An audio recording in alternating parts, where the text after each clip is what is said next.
Tonight's episode is brought to you by Oompa Loompas. Oompa Loompas, it's essentially slavery. Psychos. They're violent. They're hilarious. For some reason, they're always your favorite character. What does that say about you? Ask your therapist. Which ones are the best? Ask us on tonight's very first episode of Top 10. Coming in at number 10 is Dead Rising 2's Leon Bell. The player first meets Leon in the intro, where he proves that even before the undead takeover, he's kind of a huge dick. However, the zombie apocalypse tends to turn dicks into complete stark raving lunatics. Leon Bell later runs over an innocent civilian with chainsaws mounted on a motorcycle and— oh god, no, don't show it, what's wrong with you? Ugh! Leon Bell later challenges the player to an epic motorcycle duel that would easily be the coolest part of the entire game if it wasn't for the fact that everyone in Dead Rising 2 handles like a drunk kangaroo in a bouncy castle, which means Chuck Green can barely pilot his own shambling carcass, let alone a motor vehicle. You'd be better off trying to stab him with the bike keys. I mean, come on. Oh well, points for trying. Don't beat yourself up over it though, you could always leave like I did. Heal up, grab a few snacks, get something to drink, teach yourself how to skateboard, live your life, play a couple of rounds of golf, maybe win a little money. Even though, you could just rip it out of the machine. It's the apocalypse. Yeah. Whatever. Catch a movie. You crazy, wonderful man. And come back with a boatload of guns and shoot him to death in the back alley like a little wuss. It's a cheap shot, but it works. At which point, Leon Bell will proceed to die in the douchiest manner possible by lighting himself on fire, acting like he did it on purpose, and declaring himself to be number one. But never forget, chump, I'm number one!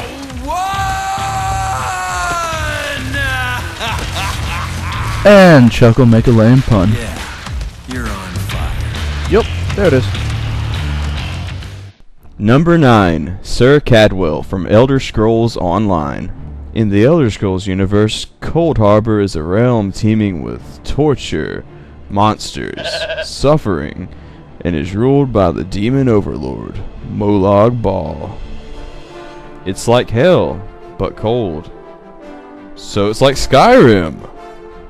After centuries of torture, most people go feral or savage, but Sir Cadwell just shoved a pot on his head, declared himself a knight, and called it a day.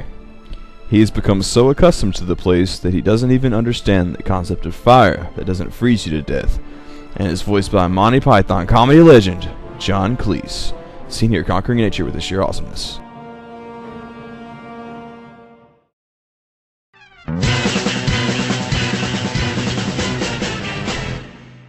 When Valve's hit multiplayer game Team Fortress 2 took off, they released a series of videos letting players get an in-depth look at all of the playable characters. While it turned out pretty much all of them were a little off, evidently the craziest one was the axe murderer with a flamethrower. Who would have guessed? Even the most formidable of the characters are terrified of him, and as it turns out, the pyro is prone to full-blown hallucinations and don't know nothing about them fancy-smashy brutal murders you keep going on about.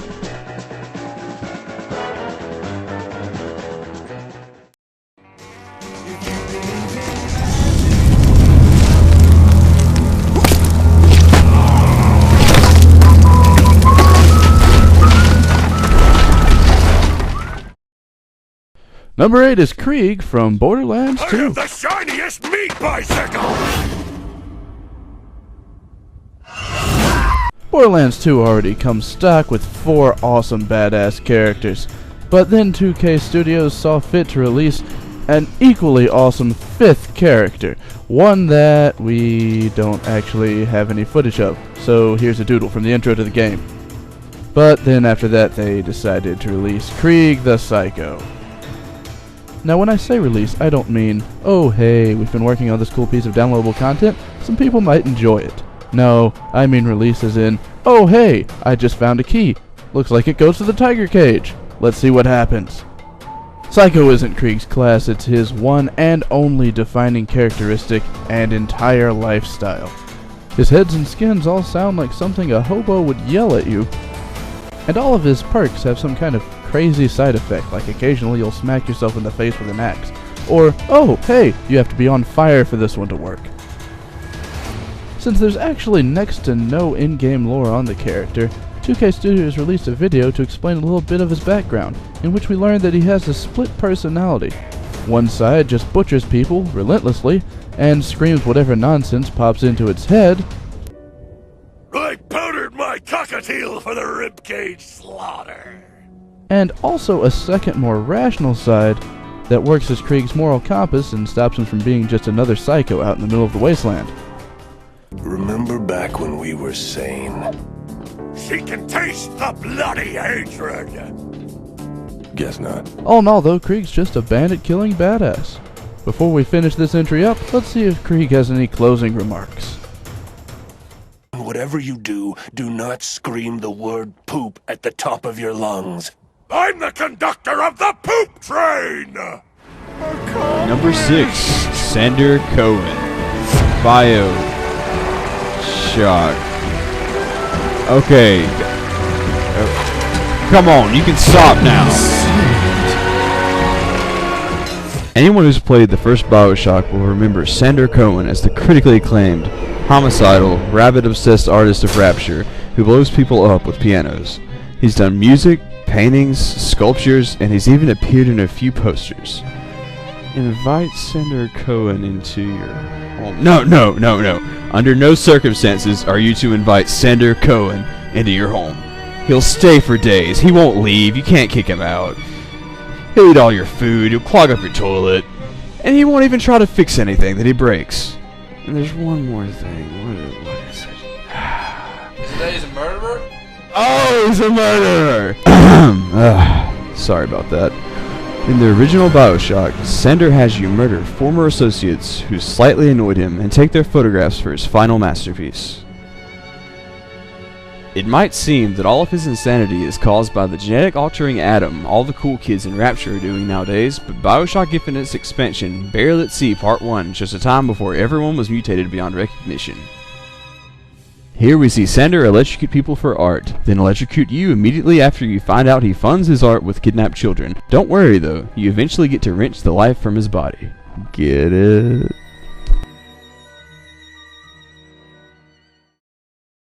Number 5 is Alice Little from Alice Madness Returns.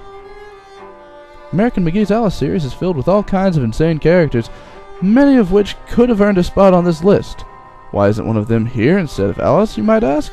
Well, joke's on you, stupid hypothetical viewer. You see, since many of the characters in the series are actually figments of her imagination used to cope with her crappy, orphany life, she's sort of indirectly responsible for everything they do and say, which means she's collectively as insane as all of them combined. Which means she gets the spot.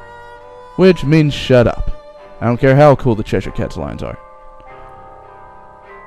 You're as randomly lethal and entirely confused as you ever were. Number 4, Gladys, Portal 1 and Portal 2. Imagine you've been put in charge of a massive underground multi-billion-dollar scientific research facility. What's the first thing you do? If you answered anything other than kill all the scientists with a neurotoxin and turn the whole place into an elaborate series of death traps, then congratulations, you're less of a maniac than Gladys. Gladys is a murderer, secretary, amateur songwriter, cake deceiver, and part-time potato who convinces you your best friend is a box before forcing you to murder it.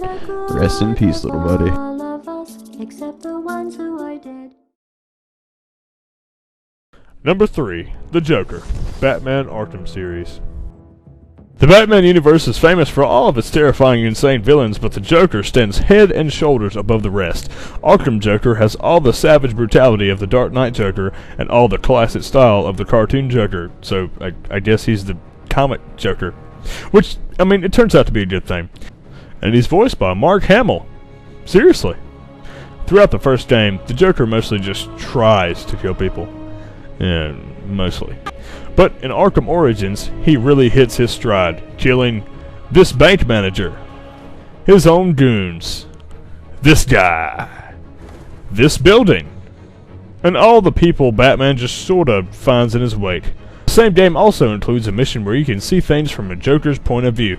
Apparently, he sees himself and Batman as essentially the same person, except while Batman deals with this trauma-induced madness by dressing up as a Sky Rat and bludgeoning criminals, The Joker deals with his psychosis by doing Joker stuff. The Joker believes that if he can just get Batman to murder someone, they'll be the same, and the Joker won't be alone anymore. You just can't get it through your thick scalp.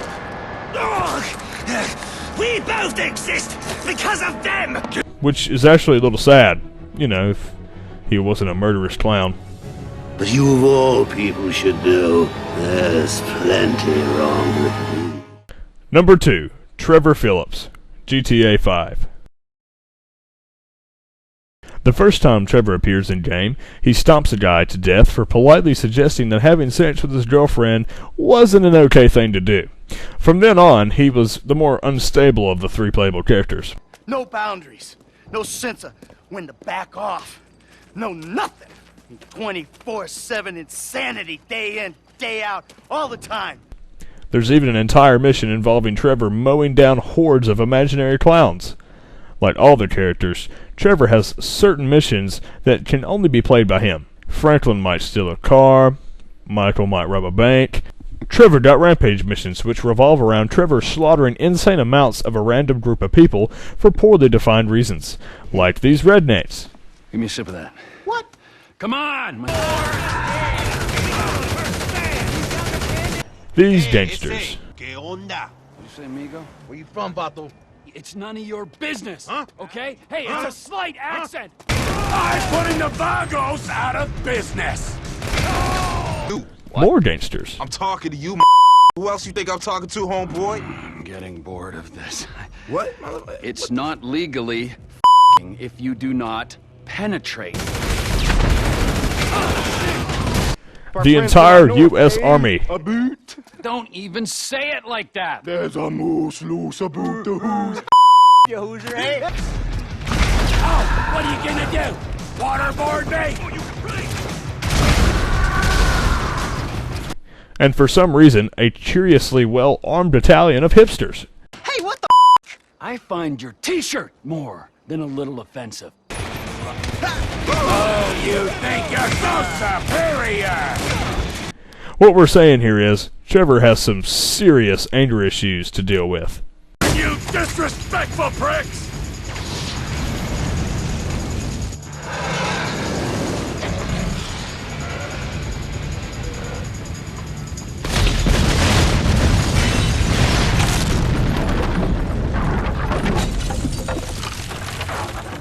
Number 1, Shea Gorth, Daedric Prince of Madness from the Elder Scrolls series. It's a family title. Gets passed down from me to myself every few thousand years. Ah, Sheogorath. Sometimes he helps you. Sometimes he hurts you. Sometimes he is you. But mostly, he's just freaking nuts. Like all the Daedra, Sheogorath has his own dimension, which just happens to be filled with whack jobs. Most of which he drove insane and dragged there kicking and screaming. It's kinda his thing. And of course, at the end of every era, he comes back as his split personality just to kill them all and start all over. It would take forever to say all the insane things he's done, so let's just hit the highlights. Showing up instead of a different deity you were trying to summon because it was raining. The Elder Scrolls 2, Daggerfall. Having you stab a massive jellyfish to death with a fork, The Elder Scrolls 3, Morrowind. Making it rain flaming dogs to convince a small village of catmen that an extremely specific end-of-the-world prophecy has come to pass. The Elder Scrolls 4, Oblivion.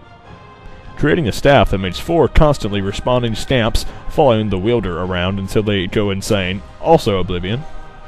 Teleporting you inside the brain of a centuries-dead homicidally insane emperor, The Elder Scrolls 5, Skyrim. And none of his followers were pants! The list seriously just goes on and on. It's even rumored in Elder Scrolls lore that he invented music by murdering a woman and making instruments out of her internal organs. If that wasn't enough to get him the #1 spot, he's the literal god of madness. Well, that's it for Top 10 Psychos. Be sure to check out our new series, Mod Showdown, and remember to like us if you liked us. Subscribe if you loved us. Bye, guys. Come visit again, or I'll pluck out your eyes!